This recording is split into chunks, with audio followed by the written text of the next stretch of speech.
Yes. So good morning, everyone. I'm really excited to be here. It's morning for you, but it's evening here time. It's around 5 p.m. here.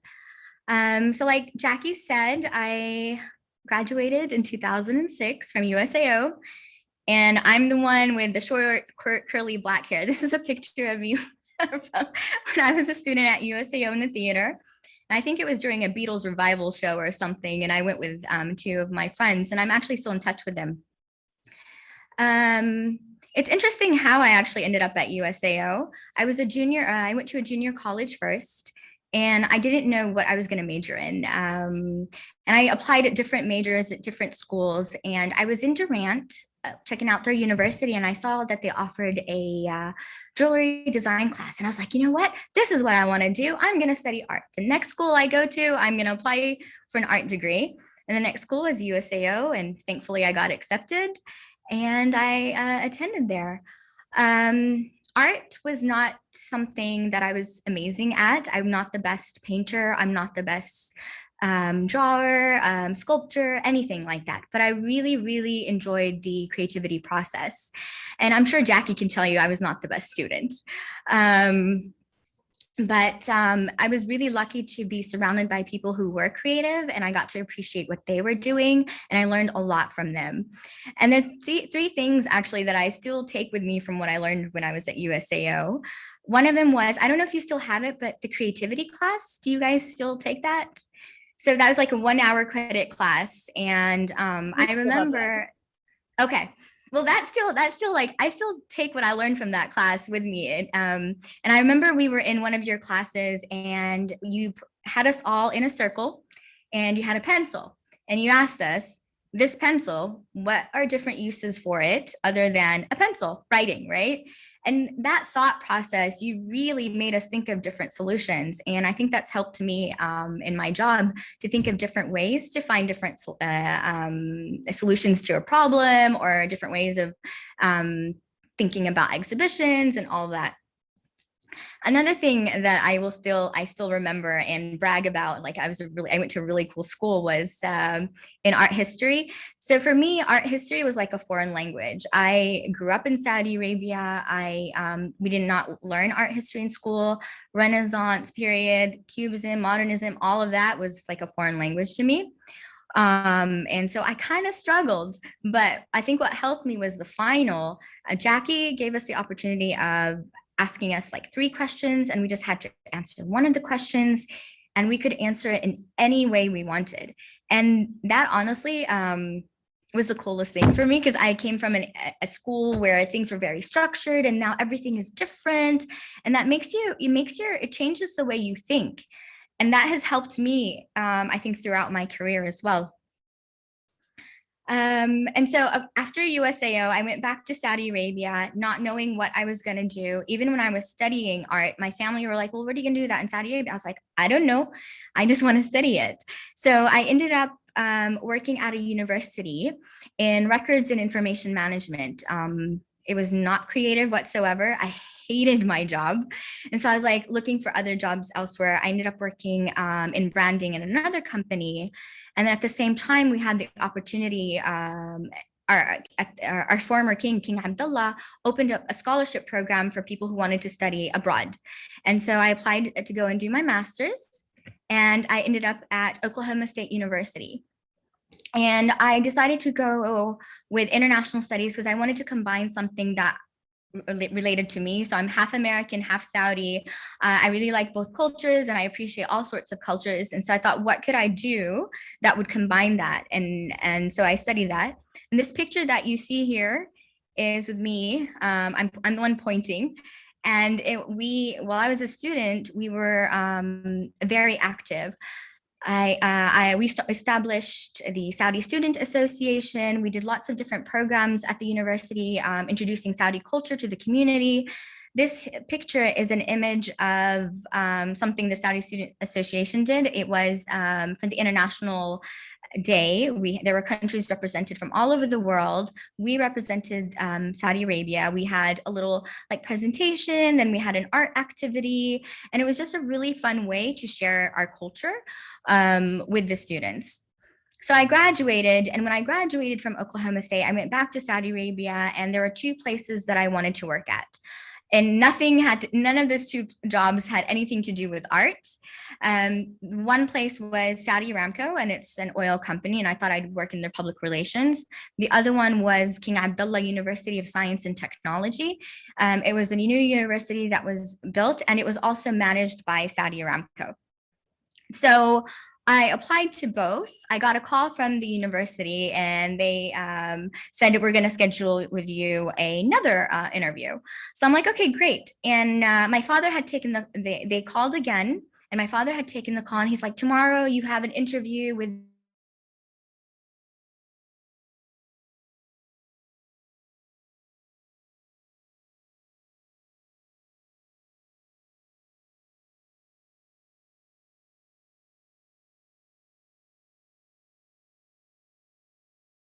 and King Abdulaziz Center. And I had no idea what I was being interviewed for. It was completely different than what I thought I was being interviewed for. I Googled it up really quick. There wasn't a lot of information about it. So I'm like, okay, world culture. What can I say that I've done that involves world culture?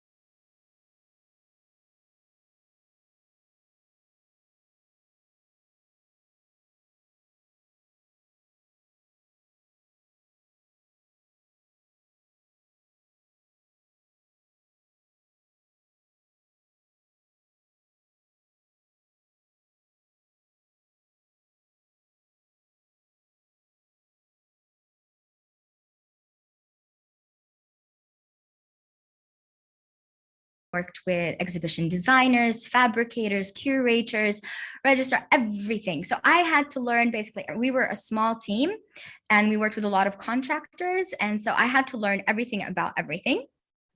And then this is where I ended up working the last 10 years of my career at ITHRA, is the nickname of the King Abdulaziz Center for World Culture. I don't know if you all know this building. It was designed by a Norwegian company. And in 2018, it was voted one of the 100 places, must-see places. This building, people like the design, some people don't like it. I have really great memories there. I was a curator for around 6 to 7 years, and then I ran the museum for 3 years. The museum has four galleries: contemporary art, Saudi culture and heritage, Islamic art, natural history of the Arabian Peninsula. We also have an energy exhibit, the Great Hall, where we brought in exhibitions from around the world, as well as the first children's museum. So I was really fortunate to be able to work on all these different projects from the beginning and to its establishment, and then running it afterwards. This building is not just a museum. It has a theater, a cinema, a library, and it's part of Saudi Aramco's way of giving back to the community. But there's also been a few challenges because this energy exhibit belongs to an oil company. They're very business oriented. So they're all about, making money, but they also do a lot for the community. And this was one of the projects. But we faced a few challenges. One of them was when we started out, they were saying that we were not going to be a collecting institution, that we were going to get loans from other entities and bring them to Saudi Arabia. And as a team, we thought that wasn't the best thing because of, well, it costs more to get loans from outside. If we built a collection, we would have something to stand on. We would have something to lend to other institutions. In a time of crisis, we would have something to showcase to the public. Like last year during COVID, when there was lockdown, if we did not have a collection, we would have nothing to show. So we were able to convince management to let us collect. So then we were faced with another challenge. The way things are done in an oil company is that, let's say you want to buy a pipe and you go to multiple vendors and you get the lowest price. But for a cultural institution, you can't do that. And so how do you convince them, a company that has been around for around 83 years, how do you convince them to change that, right? And so you can't go out to multiple vendors for one piece of artwork. You're going to go to a gallery, you're going to go to the artist, you're going to, to get it. So we have to develop a mechanism, and we had to get buy-in from all of management, and I'm really happy that we've been able to collect. So I'm going to show you some pictures of some of the exhibitions that we've done. And if you have any questions about any of the artists or artworks that you see, I'm more than happy to answer them. One of the projects that I also got to work on a few months after I started was Saudi Arabia's first participation in the Venice Biennale. This was in 2011. This artwork that you see in front of you is by two artists, Shadia and Raja Alam. They are sisters, twin sisters. One is a award-winning writer and the other one is an artist, and they work together to develop this work. It's called The Black Arch. I have another picture of it here without visitors. I can tell you a little bit more about it, or you can ask me, or you can look it up afterwards. And then here was one of the first exhibitions that I curated, and it was titled Wasl Ma Wara Al Qalam, or Wasl Beyond the Pen. And we worked with the British Museum to develop this exhibition. It's an exhibition on Arabic calligraphy, or on calligraphy. And there are many, many exhibitions around the world about calligraphy. And one of the challenges was how are we going to make our exhibition different or unique? And what's interesting about the Arabic alphabet is that the letters change based on where they are in a word. So it's, and the words connect. So kind of like when you write in English, it's cursive, it's like that with Arabic all the time. But also what's really unique about the Arabic alphabet are that other languages adapted and adopted the Arabic alphabet. So you have Urdu and you have Persian script as well.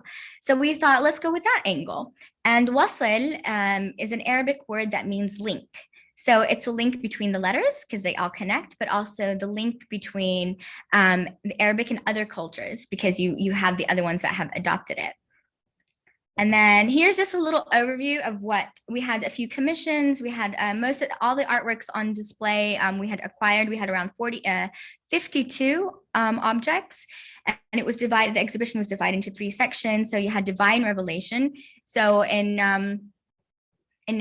Arabic was used a lot for religious purposes and making it really look beautiful, things that you would find in the Quran. We also looked at it from a science and poetic perspective, how they used Arabic, and then we looked at it in an urban way as well. The next exhibition that we worked on, and this was when I started being the head of museum, so my colleagues worked on this exhibition, is titled Zamakan. And Zamakan is an Arabic word where they combine 2 Arabic words, zaman, which means time, and makan, which means place. And so this was, all the artworks in this exhibition were commissioned works, and they were Saudi and Saudi-based artworks, artists, sorry. And we wanted to get from the artist, what is time and space to you? And every artist had a different way of how they saw time and space. And then I'll just show you a picture here. This big circle is an artwork by Zahra Al-Ghamdi. She's a female artist. And this work, I don't know if you can see the details, but they're not twigs, but it's a plant based in Saudi Arabia. You can find it in the desert. And when she was talking about collecting these plants, it's very thorny. And poor thing, she got a lot of cuts from working on this project. But this plant is known for being very resilient. And although it's resilient and it can hurt you, but it also offers protection and shade to small animals. So she was talking about how time and place is representing, like she was talking about how Saudi Arabia, this plant represents the country in terms of it being resilient, but also offering protection and things like that. And I don't know if you see the artwork in the back, it's their oil cans, and it's done by another Saudi artist. Her name is Maha Mallouh, and she calls it, this artwork is called oil candies. And she thinks of these oil cans as candy wrappers, because I don't know if you know, Saudi Arabia really flourished because of the discovery of oil.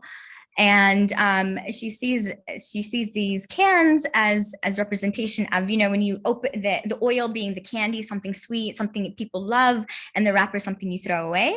And that's what she thought about behind this work. This next exhibition is an image-based exhibition, and it's titled Mara'ina. Mara'ina is an Arabic word meaning our mirrors.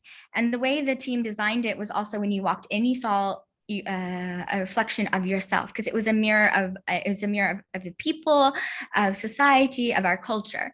And so we wanted people to feel associated with a connection with what they're seeing. And this exhibition featured photographs and videos. And we actually, I don't know if you know Michelangelo Pistoletto. He's an Italian artist, and he's never done any work using subjects from the Middle East. He had exhibited in Lebanon, but his work has never showcased anyone from the Middle East. So we approached him for a commission, and we asked him if he would, you know, work with us, and he agreed. And it was really an exciting time. This work, if you were standing in front of it, it's mirrored. So when you stand in front of it, you see yourself. And so his work always looks into reflecting society and what's happening. And now everyone's like obsessed with using their phones. And even when you're together, you're not really together. And so when you are standing in front of it, you're part of that scene. And this is really a work that people love. And then another work here is Sultan Bin Fahed. He's a Saudi artist. Am I over time?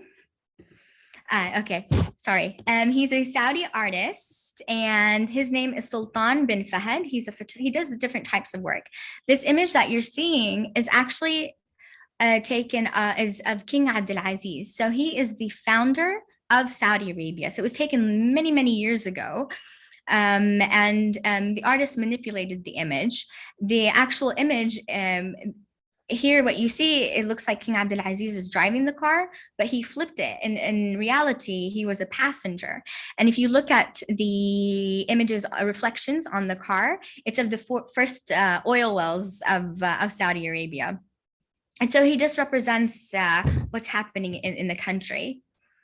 And then I also wanted just to share with you one of the last projects while I was at ISRA, and it's a Islamic arts exhibition. This exhibition is titled Shatr al-Masjid, or the Art of Orientation.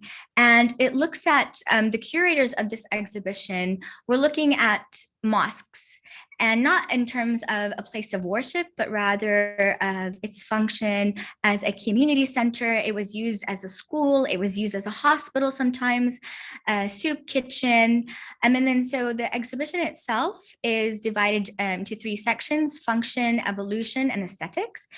And this exhibition, we had a loan agreement with the Ministry of Antiquities of Egypt to loan around 84 objects from their collection from the Islamic Arts Museum. It took us around 2 years to get that loan agreement signed, but it was worth it. And they have one of the best Islamic arts collections in the world. And some of the pieces on display, we actually took it from their museum that were on display. We're like, we want this one, this one, this one. So we're really lucky and blessed that we were able to do that. And this video is just going to show you, it's in Arabic mostly. So if you have any questions about it, and there's some parts in English, I'm sorry, I couldn't find the translation of it, but I just wanted to give you a visual of the actual exhibition and the people that worked on it. مجرد ما نقتني قطعة أثرية عشان ندخلها هنا بالسعودية ونجيبها هنا. So this is Munajjah Hami, she's an assistant curator. طلب مننا جهد طويل. transfer the artworks, often deinstallation or install artworks, depending on the needs of IFRA exhibitions we have periodically. Document all the artworks. This is Konstantinos. He was our conservator. Secure database of all the information about the artworks.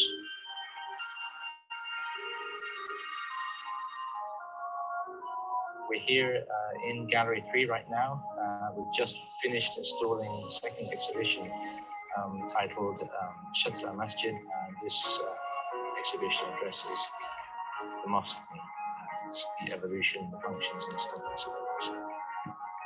كل الخزانات اللي حوالينا الآن مصنوعة خصيصاً لحفظ هذه القطع الأثرية والمحافظة عليها من ناحية الضوء، من ناحية الرطوبة، مستوى الرطوبة، ومن ناحية أيضاً نظام التكييف هنا يحافظ على درجة معينة متناسبة تساعدنا أن نحافظ على هذه القطع الأثرية وما نعرضها أي خطر. In the gallery today, as we have the exhibition combines 3 collections, IFRA's own collection of 34 pieces. We also have 84 objects, masterworks from the Museum of Islamic Arts in Cairo. We also have several pieces from the National Museum from Riyadh. كل قطعة أثرية لها قصة ولها سياق تاريخي. دائما ما كان عندنا في خيالنا نتصور أن الزائر يدخل ويحاول إنه ياخذ كم من المعلومات، لكن برضو نعطيه كم من المعلومات اللي يمنحه الفضول للاستكشاف أكثر. فهي مجرد إنك أنت تعطي مساحة للزوار إنهم ينسجون قصصهم ويتذكرون تاريخهم وتجمعهم بهذه الأشياء. هذا شرف. Okay. So that was the last project I worked on. And then in October, I got the opportunity to apply for the position of the General Director of the National Museum. And I resigned from Aramco and IFRA in December. So I'm very, very, very new to this museum. I started in January. And this is the National Museum. It was opened in 1999. It's been around for 22 years, around that. And what's interesting about this museum is it used to be under the Ministry of Education, and then it went under the Ministry of Tourism, and now it's under the Ministry of Culture. And it has an amazing, amazing, amazing collection. But since the opening of the museum, it has not been renovated. The exhibitions have been the same. And so what we're working on right now is developing the identity of the National Museum. I don't know if you ever have a chance to look at the website. I hope you don't, because it's very brown and I want to change that. And so we're working on developing a new strategy and a master plan. There are going to be huge renovations to this National Museum. We want to keep the integrity of the building. We want to work on showcasing the objects in a better way. Currently, the National Museum has 8 galleries. It starts with A Man in the Universe, and then a prehistoric, and then it talks about the Arabian kingdoms, and then pre-Islamic period, Islamic period. It goes on to, so Saudi Arabia has 3 states. So it has the first Saudi state.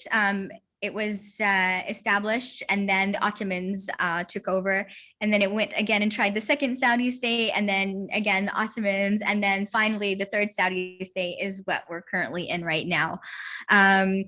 So I don't have a lot to share about the National Museum yet, but there will be a lot of changes. Right now we're in the planning phase, working with different entities to really come up with the best way moving forward and really making it more of a community place for the community to come, because a lot of times, especially in Saudi Arabia, a museum, even though this museum has been around for 22 years, it's not a museum going culture. And so it's really about getting the community involved and making this their second home. So that's what we're working on. And I think I'm just about over my time. So I will stop now, but if you have any questions, I am more than happy to share them with, answer them. And thank you so much for your time. You bet. Thank you, Laila. That was wonderful. Yes, for those who have questions, just type those in the chat and we will get to those once we get to the Q&A session. But yes, thank you, Laila. That was absolutely fantastic. Okay, I'm going to introduce our next speaker now. So I've got to change this. And Aaron, you are welcome to unmute if you'd like. And Hello. I'll do a quick introduction here. So this is Aaron Linn. Aaron Linn has been working in facade restoration in New York City for the last 20 years. Grew up in Grady County. So welcome back home, even if it's by Zoom, by virtual meeting. You received your Bachelor of Fine Arts from USAO in '98 with a concentration in sculpture, but I know you were more of a mixed media type of artist. You used any kind of materials you could find and did pretty nicely with them as well. You started working in precast concrete shop shortly after moving to New York City. You now manage the daily operation of a shop in Long Island City, working with architects, engineers, contractors, building owners to provide safe buildings, dealing with their ornamental details of the outsides of the buildings with the facades. So thank you, Aaron, and I'm going to turn this over to you. You're welcome to open up your or share your PowerPoint.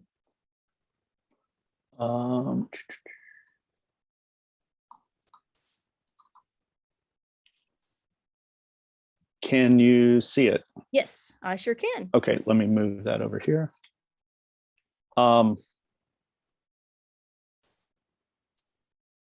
Yeah, that was a really good talk from that we just heard. That was the whole world I've never really knew much about, and the buildings were pretty exciting.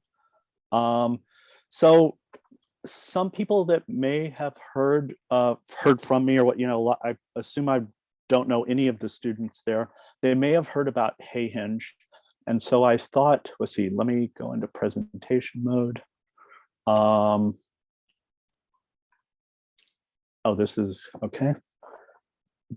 So I thought, you know what? Let me Google Hayhinge and see what I come up with. And wow, when I made Hayhinge, there wasn't Google, or at least it wasn't in the state that it is now.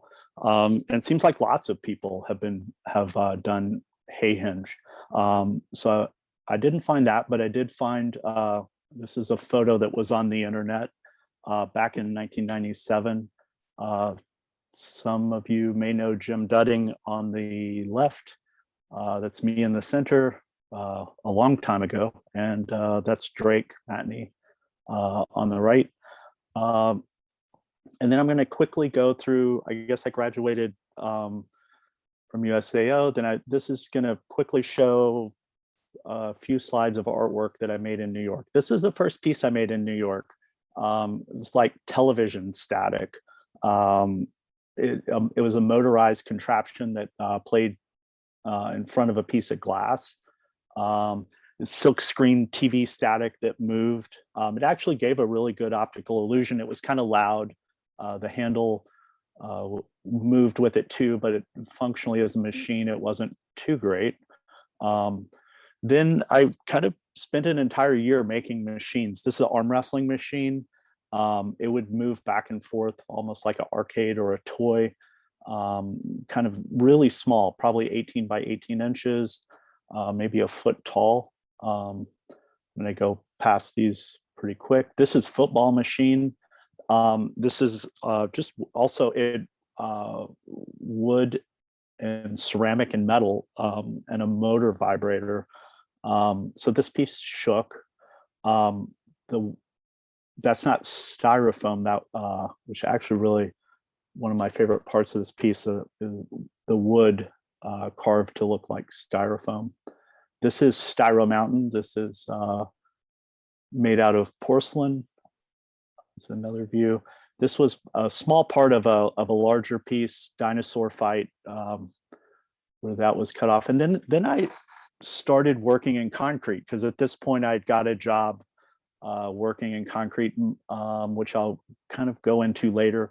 This is a flag. These are all like copy paste images, and kind of the most ridiculous thing that you could possibly make out of concrete. These are not painted. This is all precast into molds. This is Jefferson, which it's actually the profile Washington from a quarter, but with a kind of an elaborate profile running around and a fantasy scape.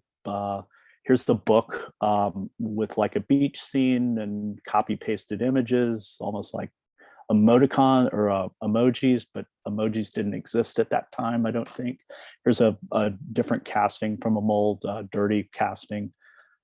This is a full-size profile where I was kind of learning to run plaster moldings, cut knives. So I cut a profile of my face and I cast it into the colors. At the time I had white glasses, and this is what my profile would look like ran.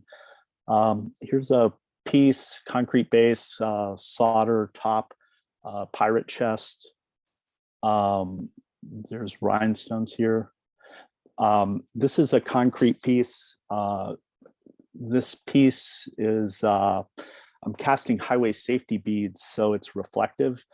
And what would be the most ridiculous thing you could cast concrete, make like a cloud. And then the fact that it bounced light back, it's really hard to photograph. Here it's trying to see where, I was having problems getting my flash, my camera, but if you flash it, if you experience this, the light shoots back and kind of flattens the shape. Then I was drawing a lot with Illustrator, and this is drawings of tires. I'll just quickly go through these drawings. They're drawings of cars, but kind of like focusing on some details, letting other details. This was like 2002, 9/11 was on everybody's mind. And then here, this is 2005. This is a piece that I'm using a router bit to draw, and I'm cutting the white surface off of Formica, and the Formica is mounted to plywood. This piece assembles kind of like a jigsaw puzzle. It's a way to allow me to make large drawings that would assemble kind of quickly. I'm kind of can be a messy person, and like if I had a large piece of paper, the corners, and then it would be wrinkled, but with the Formica, it would always look fresh. This is clothes pile. The same idea. This is a smaller piece, kind of like like a mushroom cloud, but just using the shape of popcorn. This has rhinestones in it. This is a stolen car. This is the largest one I made. It really, really is bulky. These pieces all fold down into like a less than 2 by 3 feet box. But this is a full-size car essentially. It was also I photographed this like 2 weeks ago, and it was very difficult to even find a place big enough. This is the white space you're looking at is 8 feet by 12 feet. And it still barely fit. And I had to turn it sideways. That's for perspective, to me for scale.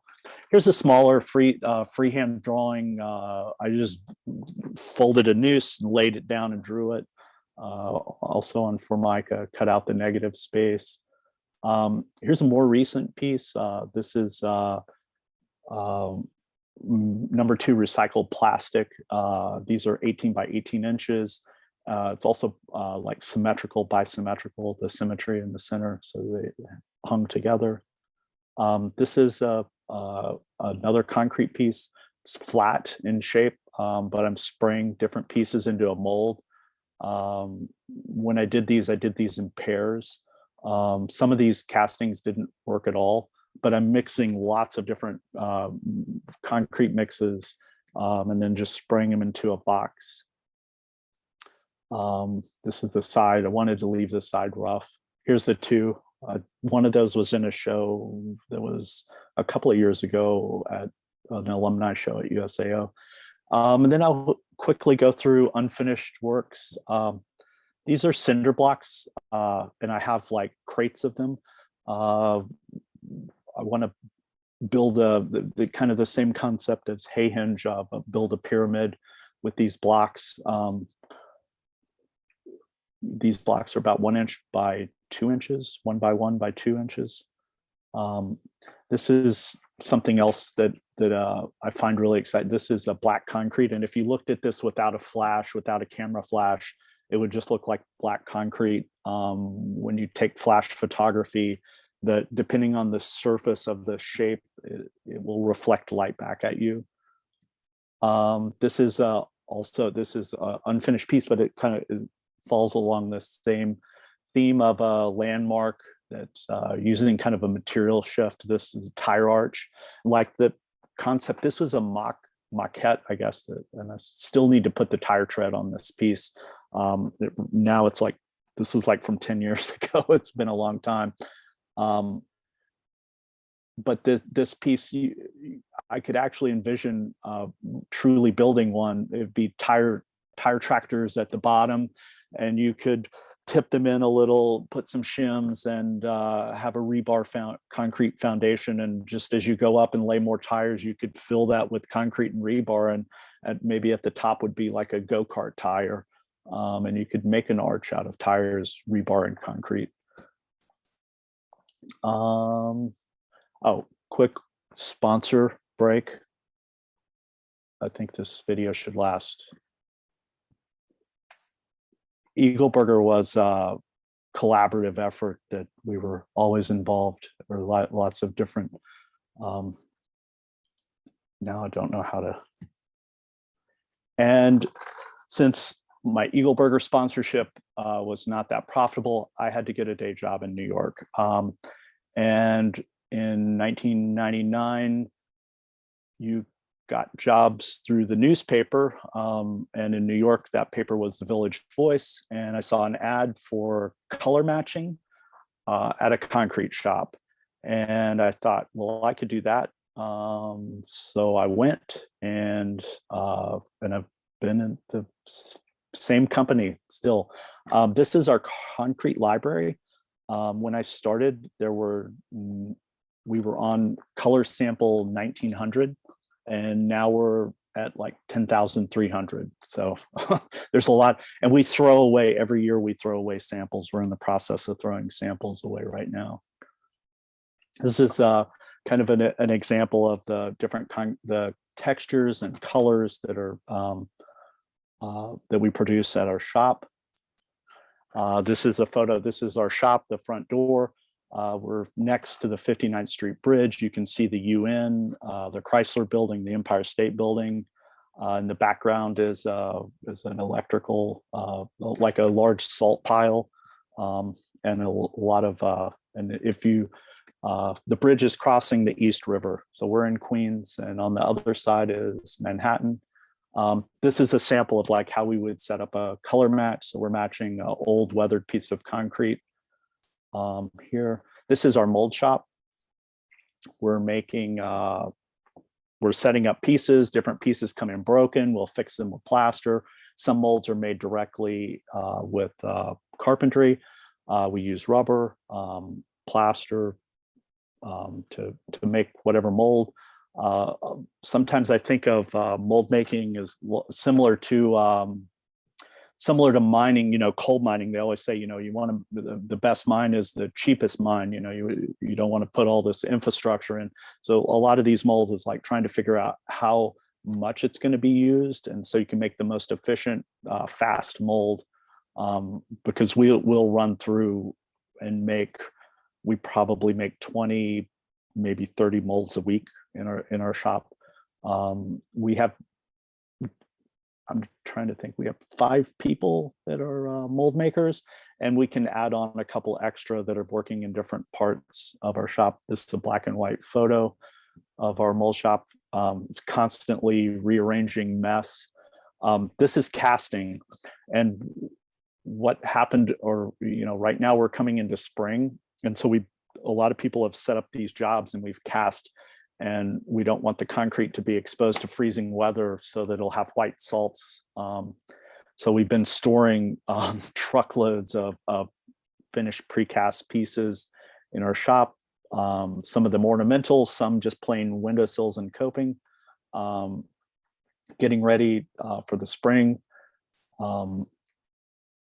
and this last year has been quite unusual.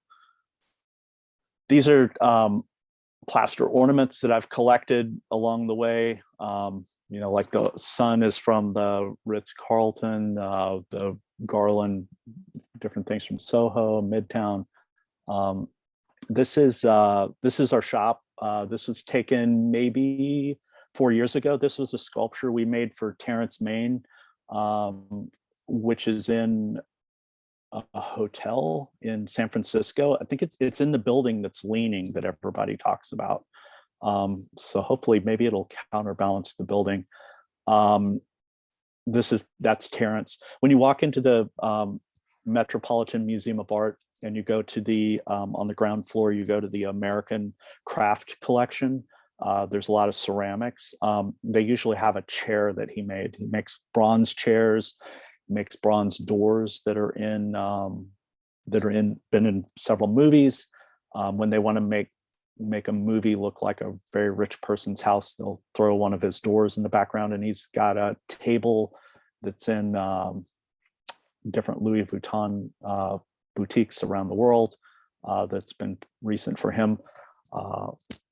Here, this is from USAO visited the shop maybe 3, 4, 5 years ago. Time flies. There's a pallet of balusters and somebody from USAO. This is a recent. I wanted to take a job and kind of just walk through it. This is a photo I got in March this month. They just installed these pieces. They installed them through the winter. This is Lyriner Hall, part of Columbia. It has its own Wikipedia page. A lot of people describe it as the donut building. Columbia's the campus has these beautiful Beaux Art buildings with copper cornices and limestone and just these kind of over exaggerated classical details. And the architect who built, I think he's Swiss, but he was the head of architecture at Columbia. He wanted Columbia to have a modernist piece. I don't know, so it's mixed reviews, but we did the bullnose detail because I'll show you. The original was these glass blocks that they made, which the only thing that kept water out was sealant. And New York has a lot of freeze thaw and a lot of rain. And this basically failed right away. The metal in this building was made by the Eiffel company that made the Eiffel Tower. And it's one of the few buildings that had metric in it. Usually when I pull out a tape measure, everything's to inches, but it was a weird mix of inch and metric, because the tube steel wasn't something that you would get on the shelf in America. So then they demoed these glass blocks and basically gave me an architect's drawings, and they wanted to put a concrete bullnose to replace to match the cast stone piers and floor slabs that are exposed on this building. So these are drawings. I did these drawings, I think, in December. I didn't know how to put drawings into this slide, so I took a screenshot of my screen, brought this in because PDFs didn't come in. So it's kind of fuzzy, but lots of notes. This is just part of a drawing. And then this is actually a job that I did a lot of physical work on. We made the wooden pattern. We made one pattern and we made 3 molds. This is the mold. It's about, I think it's 6 feet long. It's 2 feet in diameter. The pink ribs are used to strengthen the piece. And then we cast the piece, and you saw that they got these 2,000-pound pieces of concrete, got bolted to the French steel, and are there right now. And hopefully they'll stay there for a long time and won't fall off. So that's the running through our general job, and now it's run through different processes. We do a lot of pattern work, like on the left was how something weathered 100-year-old concrete came back. on the right is plaster work. We have several sculptors, several different people. We have one guy from Russia who went to St. Petersburg Academy. We have another guy that does a lot of sculpture for us that is untrained. I don't even think he has a high school diploma, and he's from Central America.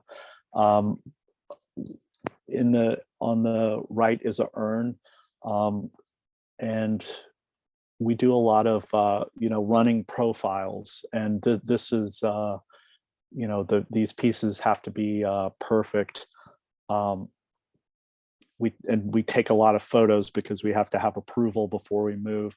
A lot of these pieces are from a water fountain, which I'll show later.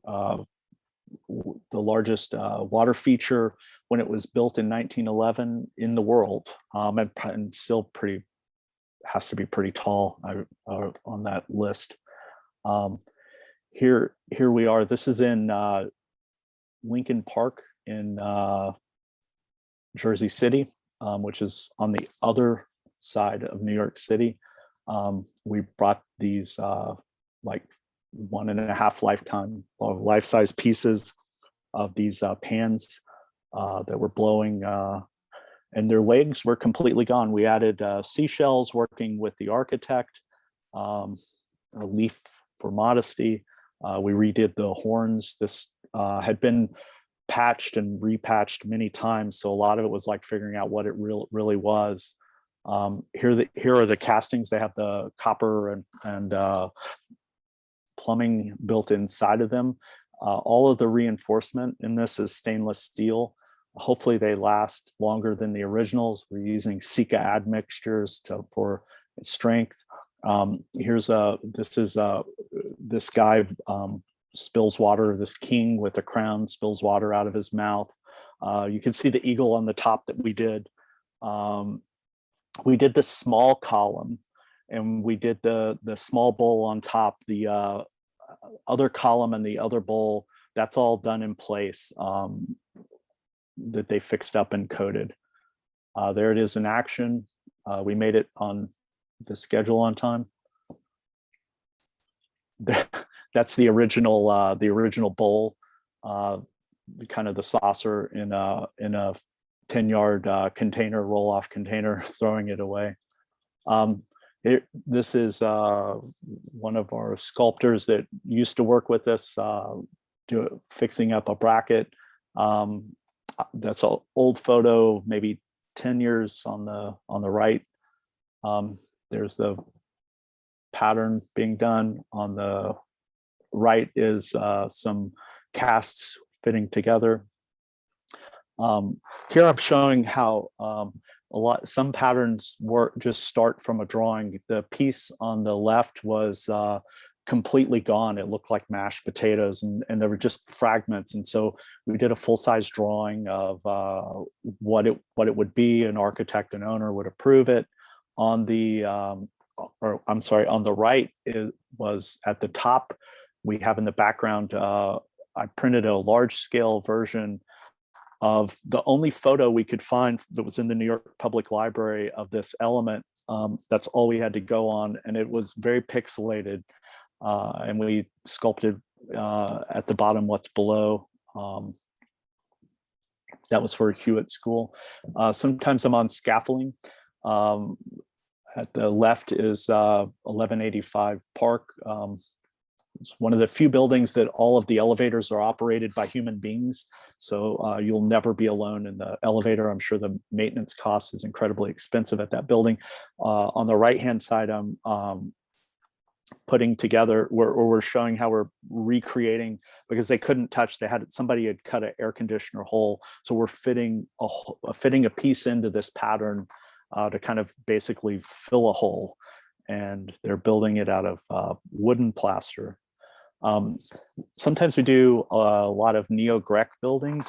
These were built probably about the time Oklahoma became a state, 1907, up to maybe stop building them around 1920. This is a plaster pattern that the entire thing didn't even exist. But I was able to make a tracing of half of it. Then we assume the symmetry, and we know the size we're building to. And that's cut out of a solid piece of plaster. Plaster is much easier to carve than stone. I was watching the local, I think, ABC real estate show, and they were showing the new condos that they opened up in the Woolworth building, and the real estate agent who's giving this tour of, this is like $100 million or numbers that are so expensive that you can't even wrap your head around it, apartment buildings, and he walks out to the terrace and he touches a casting, and he's like, the original detail is so special, and it's like that was meant to look like the original detail. It was never there. We made that like a year ago, but this is the pattern we made for the Woolworth building. We do this is egg and dart dental. I'm going to try to go fast.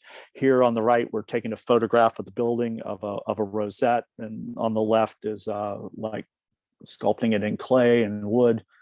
Wooden profiles, custom molding. This is a clay pattern for the Waldorf. On the right, we took a tracing of that stone. On the left is clay and plaster.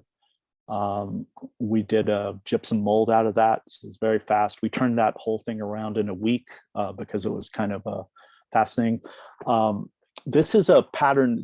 It's over 10 feet long. It was really hard to take a single photograph. This never existed, but it was taking elements from the building, reducing them in size to be an entrance on a new penthouse. That's also like multi-million-dollar real estate. A lot of detail. This is a smaller brownstone restoration where these brackets were completely missing, and we were able to compile photographs and did some castings on the neighbors for a brownstone. This is a very recent project. They're still putting up the last pieces. They got stopped by winter. COVID really slowed this job down. Plaster globe on the left. And on the right, we're doing clay sculpture on top of missing brownstone with plaster. An architect, a building wanted fish on their entrance. These are three-dimensional. So the architect did a sketch for the fish that should be on top of the fish. And so we printed the sketch, the full size, and the part of the sculpture going on. This is a mold work. These are the take series of photos of molds, and it looks like I'm going to go over time. This mold is 12 feet in diameter. That was the part of the fountain. We do a lot of rubber molds. Rubber molds you use when you can't unlock from a shape. That's a bracket, like part of a cornice. Here we're applying rubber to a face. This face is like 3 feet tall. Rubber is very expensive.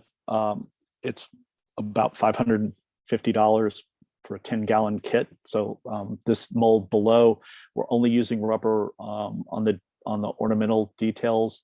It's backed with carpentry. This is also like a Neogrec brownstone building. Here I'm making a site mold of a texture for a piece that's missing, that got destroyed, possibly even fell off the building. I'm 4 stories up. Hopefully these drawings will get approved. This is a project this was in December when I took that photo. This is a kind of a fun concrete piece. I made this mold for the it's a brewery that's right around the corner from work. Made the mold out of styrofoam using their logo, and they had a stucco circle above their door. So now they have their sign. This is a church we're still working on. This church was built in 1919. It's a precast concrete church. The rebar in this church is iron. This pentafoil is about 10 feet in diameter. Here we're laying it up, making sure the pieces fit, making sure we have everything. We're still, this is a job in progress. This is half of a mold for like a crocket for a church. Here we're pulling that piece from the water fountain out. We rented a 10-ton forklift, and it apparently wasn't enough. We had to stack a skid of concrete on the back because it was tipping up. This is a large mold. We did this with another artist. This is a concrete bench, and I kept telling him, he's like, oh, I can make this mold to withstand the pressure. The minute we started vibrating it, the mold started to bend. We had to clamp beams onto this mold so that it would come out straight. It's a large cornice mold. The table that they're on, it's a vibrating table. So we'll hook a vibrator up to the table. It'll shake the table. The table's on springs. This is a recent thing we did. It's concrete, 2-color concrete castings to match like a weathered tavertine. These are pieces, we do a lot of split face. So we'll take a sneak up to green concrete with a chisel to leave a chisel finish. We can do this very fast. For this is a product we make, GFRC, glass fiber reinforced concrete. We do a lot of cornices. They'll have a steel armature. Here's some castings, brownstone castings for a church. This is one of our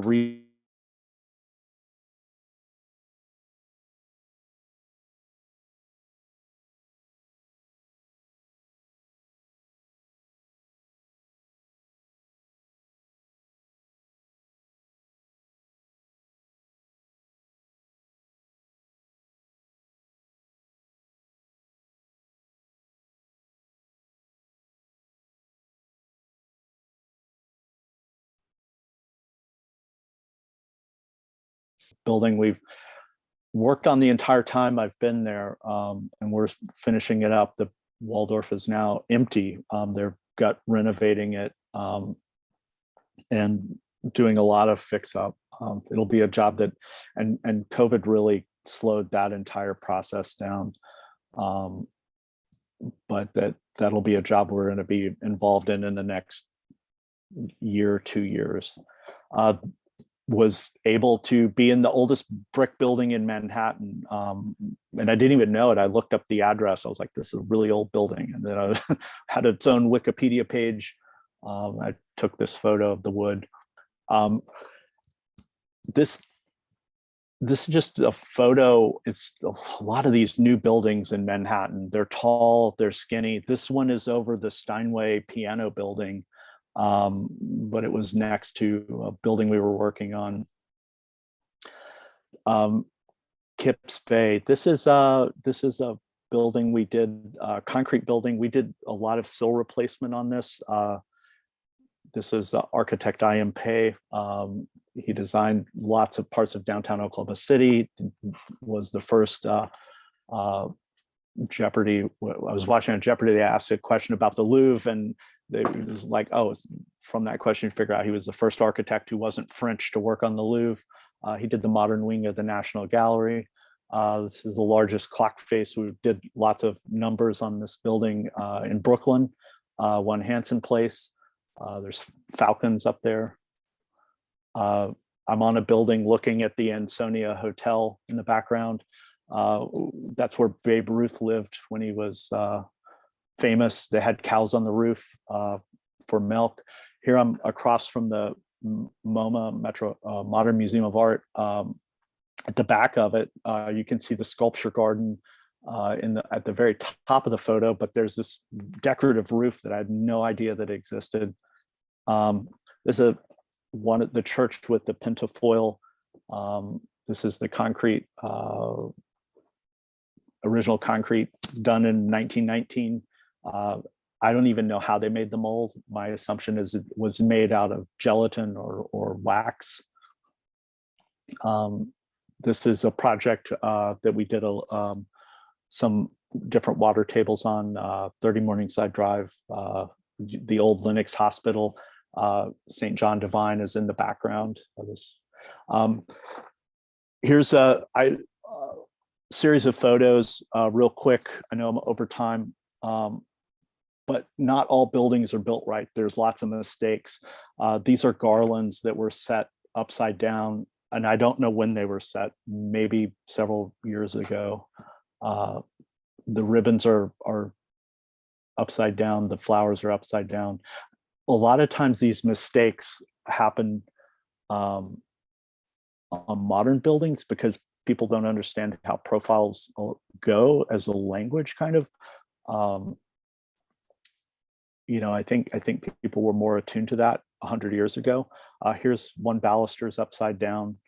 Would drive me crazy. The rent on this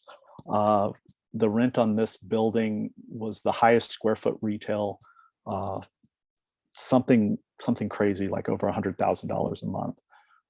Here's another garland that's upside down. They're putting signage, just bust through decorative elements to put up a steel structure for signage. Things I love about New York before COVID. This is my daughter. We would go to galleries. We're at two different Richard Serra shows. She would get to run around, and then COVID hit. This is the Roosevelt Hotel, which every time I've seen it before, you would have a guy with white gloves and a gray shirt with gold buttons and a fancy hat would be out there with polishing the brass or picking up somebody's suitcase, and they've just got black plywood stapled up. Everybody's wearing a mask. This is the food court at Grand Central. This was taken in February. This is at noon. If I would have tried to take a photo like this with this few of people, I would have to show up at like 3 a.m. Pre-COVID. Here's Grand Central. They're doing interior renovation. I just happen to be there. It's empty. But during COVID, we did have a lot of time to paint. That's my daughter, Abigail. That's it. Awesome. So that was my talk. I tried to keep it. I think I did. Maybe I'm only 5 or 10 minutes late. you did great. Okay. You did great. Okay, we're gonna just transition to the Q&A session. So we do have a few questions, and one of the first questions is for Laila, and that is, how is art viewed or expressed in Saudi Arabia? What's interesting is the contemporary art scene is not, well, it's contemporary, right? But it really started picking up in 2014. Before that, we had a lot of artists, just not a lot of attention. And I think a lot of the artists are the same artists as you see all over the world. But maybe this is slightly different is that a lot of them look at or are influenced by Saudi Arabia. And I don't know if they do that because they think that's what people want to see and that's what's going to be popular. And then another thing is kind of getting like trendy, and I would hope that they change it, is like art installations. Everyone wants to do an installation, even if that's not their thing. And I'm all about exploring and experimenting, but if you're gonna do it well. And we have some that don't, and they're really good at something else. But I think it's growing. There's a huge interest in art. The kingdom is building a new museum for Saudi art. There's so many different projects. There's going to be a new museum about black gold. Black gold is actually oil. And I'm not like promoting oil and things like that, but that's what really made the country flourish, and it helped the country become modern. But this museum is going to like an artist that explore it and using either oil as a material or just different concepts. So it's interesting. It had started off as an exhibition, now is turning into a whole museum. So there is a huge interest in art. Some artists have come a long way, some have a long way to go, but it's nice to see the evolution and to see the art scene growing in Saudi Arabia. Good, awesome. Okay, this one also is for you, Laila. Okay. How has your experience in the art world been as a woman? What type of issues have you experienced and how have you overcome? I don't think I've had a lot of issues as a woman in the art world, but I think what's interesting is because where I worked when I was at ISRA, it belonged to an oil company and it was very male dominated. A lot of times I was the only female in a meeting room. For some people it could be intimidating, but I think I was used to it. And I never felt anything from anyone. And I'm the kind of person, if someone tells me no and it's something I really want, I'm going to make it happen. So I may be stubborn, but I think it's not me being a female. I think a lot of people think I'm younger than what I actually am, and they think I'm new to the job when I've actually been around for a few years. So I think it's more age than it is being female. Okay, good. Okay, another question for Laila. Could you describe a typical day in your life, maybe specifically regarding the different positions you held at ISRA? Okay. Okay. So when we first started off, when ISRA was still in the being developed, honestly, it was wearing many hats. So I would have to be a curator, but I would also have to be a secretary. I would have to be a translator, because a lot of times, so in Saudi Arabia or in the exhibitions that we do, it's always dual languages. So we use English and Arabic, and we work with companies from all over the world. Sometimes they can't speak Arabic, and sometimes, so it was doing that. I had to be a diplomat, and my face is very expressive. When I do not like someone or when I don't agree with someone, it shows on my face. So I've had to learn how to work on that. I don't think I'm very good at it yet, but it's okay. And then, and so that was when I first started off. I started out, but then when I started running the museum, I think what I sometimes say I would have to be a counselor or a psychologist, because my responsibility shifted from being someone that actually curated exhibitions and did the creative process to more of someone who had to bring the team together to work on these projects and to have them and to get them ready. So and sometimes I'm like, I don't get paid enough for this. Like, I don't want to hear your problems. I just want the work to get done. But if the morale of the team is not doing so good, you're not going to get what you need, right? So it's just that balance of being someone who's supportive, but also being the leader that you have to be to get the work done. Good. And awesome. then my current job, I'm sorry, am I going too long? No, you keep going. Okay, so my current job, I'm really new to it, and I was a little bit intimidated and not knowing how everyone was gonna, like, how they were gonna accept me. I'm the first female director of the National Museum, and at a time in Saudi Arabia, men and women were segregated when they worked, and this is still like existing in the National Museum. Not every, like, they do have a women's department, but also some offices they have it mixed. And I'm here coming in to a place where they had the segregation. I'm going to be their boss. I wasn't sure how to approach it. Like, I didn't know what was the best way. Were they going to accept me? And so the way I did it is in my first 2 weeks while I was there, I met with we have 48 employees currently. It's not enough to run a museum, but I met with every single person. I had a 30-minute meeting, so a chance for me to get to know them, because I don't know who they are either. Maybe they're not in the right place. You know, I need to see if they're in the right department or if they need to move somewhere else. And I think that has helped me a lot. It's gotten me buy-in with the different people. So I feel like it's helping us bond better. But the way I would describe the National Museum is an established startup, because I have to work on everything, the team, but also the institution. Okay, good. That's good information right there.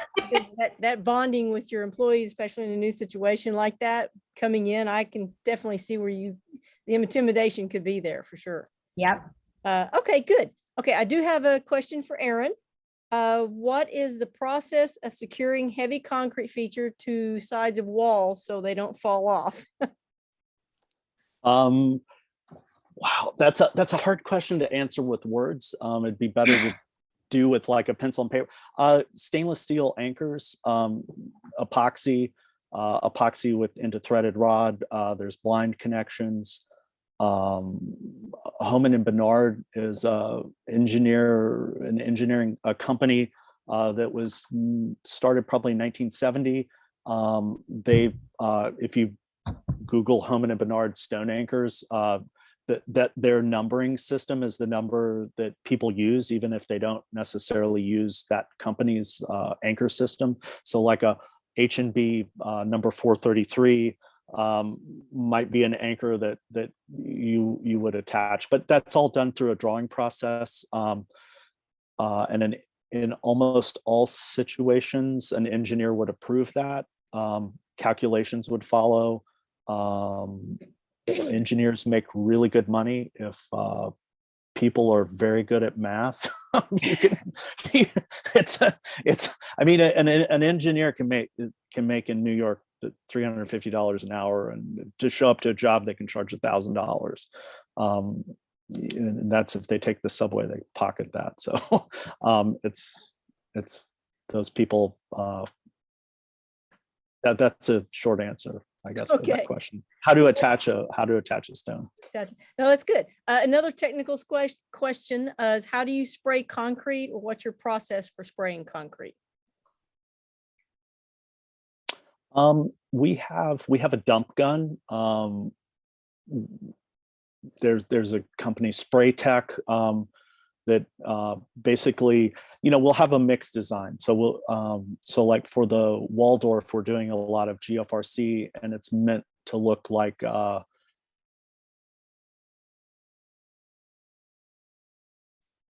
concrete. The GFRC panel looks like 100-year-old concrete.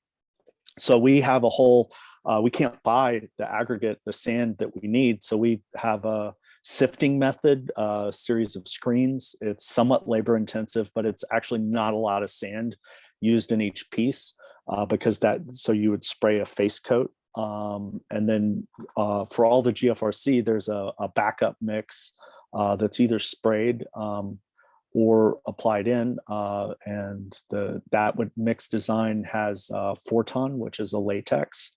It's also used in the dental industry. And the glass, if you're using fiberglass in concrete, you have to make sure it's AR or alkaline resistant, because if you go to Home Depot and you buy fiberglass, that glass can break down in a very quick period of time. There's one manufacturer there in Japan, so that makes all the AR glass that you see in the United States. Wow. I mean, it's, unless I'm sure if there was a demand for it, Cornell or could start manufacturing that.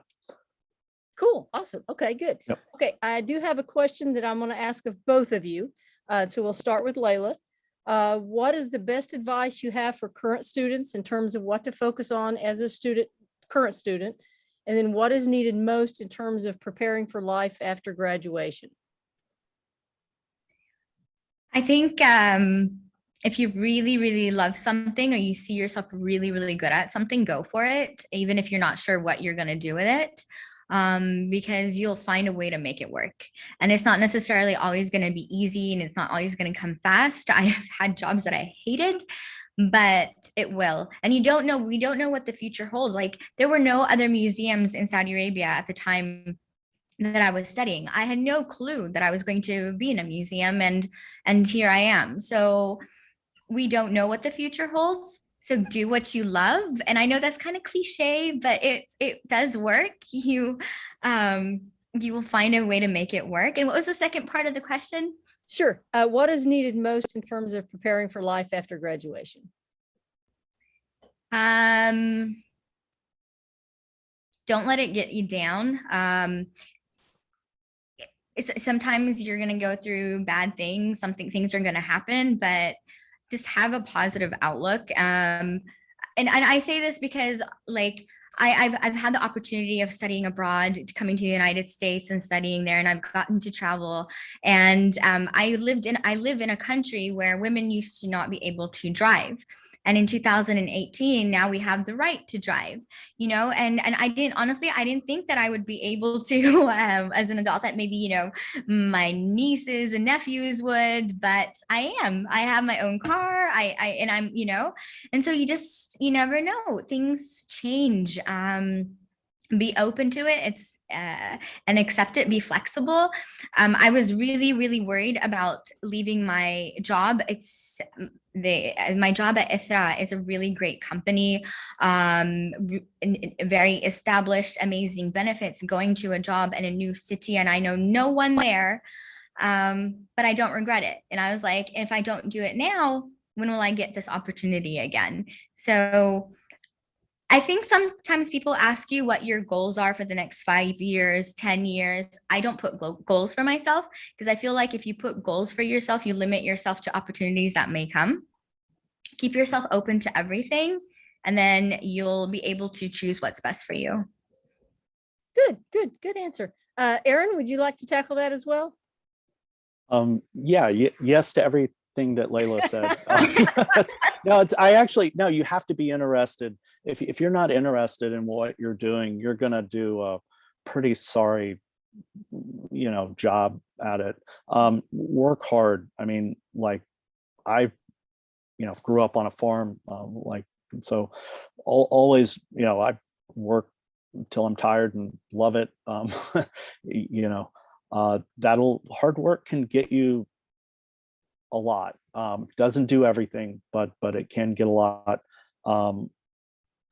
So an advice, I guess you have to just you have to lean on whatever advantages you have. If you have some advantage, lean into it. Otherwise, I guess you'll just be a cookie cutter or whatever. Lean into whatever advantage you can, because you kind of need those. It's the world, though. You need everything you can get. Good. No, I totally agree with that. Awesome, guys. Thank you so much. This has been wonderful.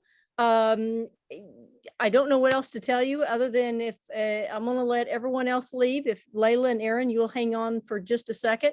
I'm going to let everyone else exit, and we can have a little question and answer just between the three of us. So everyone else, you're welcome to leave. Thank you, guys. Thank you. I just want to say hi, Jackie. Hi. Hi, Marcy. See you later. You bet.